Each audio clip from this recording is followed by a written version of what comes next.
What is a file?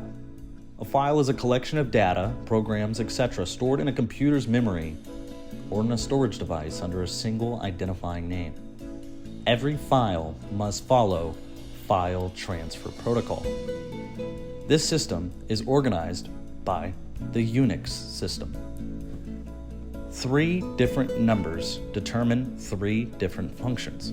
Read equals 4, write equals 2, execute equals 1. Adding up these values determine the parameters. Now take a look at this chart. Divided here is the owner, the group, and others. An example here would be a presentation you made. Here you see the number 7 for the owner. You made this. You can read your file, write into your file, and open it on PowerPoint by executing it. Others can only read your file. They cannot write into your file, they cannot open it on presentation to use it. So group is read and others is read. Now we look at a private note on your PC. The owner can read, write, and execute in this, but no group or others have access to it and cannot find it. In a game on your PC, the value 7 means read, write, and execute. You add them up so you can read, write, and execute a game, and others can read and execute the game, but they cannot write in your files. They can't change the owner's files. So the game's progress remains yours. If Jimmy gets on Call of Duty, he is not going to affect your file. He can't write into it. He can't change your progress.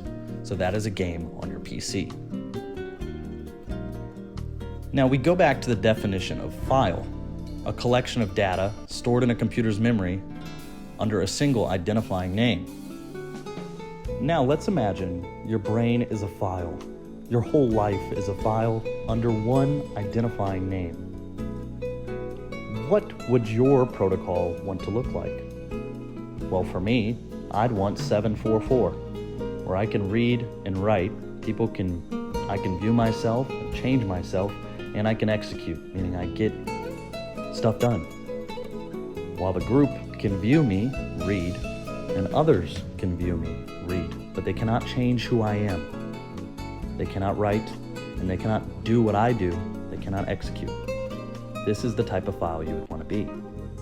What if you were under the file transfer protocol of 666? This would mean that you can read and write, change yourself, but you can't do anything for yourself. The group can view you and change who you are, but they can't do anything for you. And others can read and change who you are, but there's no execution. This would be a pointless file.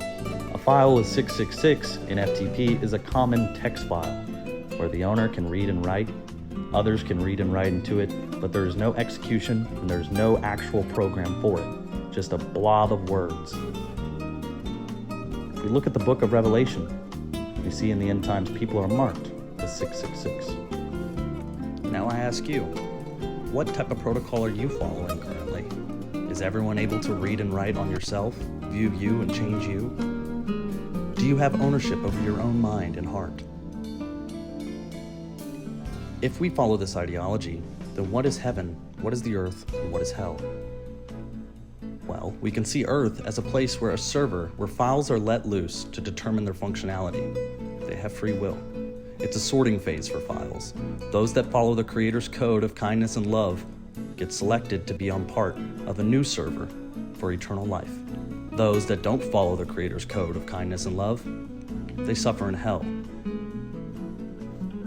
Heaven is the place where proper files function forever, and hell is a place where corrupt files are discarded because they are useless, no execution, and no ownership.